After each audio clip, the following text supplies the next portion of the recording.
Big boss Malayalam season 5 ശ്രദ്ധേയമായ മത്സരാർത്ഥികളിൽ ഒരാളായിരുന്നു ലച്ചു എന്നറിയപ്പെടുന്ന ഐശ്വര്യ സന്തോഷ്.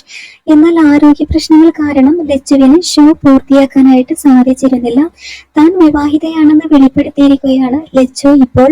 പങ്കാളിക്കൊപ്പമുള്ള ചിത്രം പങ്കുവെച്ചുകൊണ്ടാണ് ലച്ചു വിവാഹിതയാണെന്ന കാര്യം ആരാധകരെ അറിയിച്ചിരിക്കുന്നത്. വിവാഹം കഴിഞ്ഞിട്ട് 1 വർഷമായെന്നും ഇൻസ്റ്റഗ്രാം സ്റ്റോറിയിലൂടെ താരം വെളിപ്പെടുത്തിയിരിക്കുകയാണ്. ലച്ചു കുറിച്ചിരിക്കുന്നത് ഇങ്ങനെയാണ്: ഈ നല്ല മനസ്സിനുടമയെ കല്യാണം കഴിച്ചിട്ട് 1 വർഷം എന്നാണ് ഭർത്താവിനൊപ്പമുള്ള ചിത്രം പങ്കുവെച്ചുകൊണ്ട് ലച്ചു എഴുതിയിരിക്കുന്നത്. എന്നാൽ പങ്കാളിയുടെ പേരോ മറ്റ് വിവരങ്ങളോ താരം വെളിപ്പെടുത്തിയിട്ടുമില്ല. കേരളത്തിൽ ജനിച്ച ലച്ചു ദക്ഷിണാഫ്രിക്കയിലെ ജോഹന്നാസ്ബർഗിലാണ് വളർന്നത്. മോഡലായും നടിയായും ശ്രദ്ധിക്കപ്പെട്ട താരം അതിനുശേഷമാണ് ബിഗ് ബോസിലെത്തുന്നത്. 2018 കളി എന്ന ചിത്രത്തിലൂടെയായിരുന്നു ലച്ചുവിന്റെ സിനിമാ പ്രവേശനം. അതിനുശേഷം തിങ്കളാഴ്ച നിശ്ചയം എന്ന ചിത്രത്തിലെ വേഷവും ഏറെ ശ്രദ്ധിക്കപ്പെട്ടു.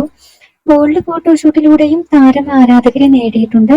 ബിഗ് ബോസിലെത്തിയതോടെയാണ് ലച്ചു കൂടുതൽ പ്രശസ്തയായത്. താൻ കടന്നു വന്ന ജീവിത പ്രതിസന്ധികളെ കുറിച്ചും അന്ന് പാർട്ണറായിരുന്ന ശിവാജി സിന്നിനെ കുറിച്ചുമൊക്കെ ബിഗ് ബോസ് വേദിയിൽ വെച്ച് ലച്ചു തുറന്നു പറഞ്ഞിരുന്നു. ലച്ചുവിന്റെ ജീവിതകഥ പറഞ്ഞപ്പോൾ മത്സരാർത്ഥികളും പ്രേക്ഷകരും ഞെട്ടിപ്പോയി. 13-ാം വയസ്സ് മുതൽ നേരിട്ട ചൂഷണങ്ങളെ കുറിച്ചായിരുന്നു ലച്ചുവിന്റെ തുറന്നു പറച്ചിൽ.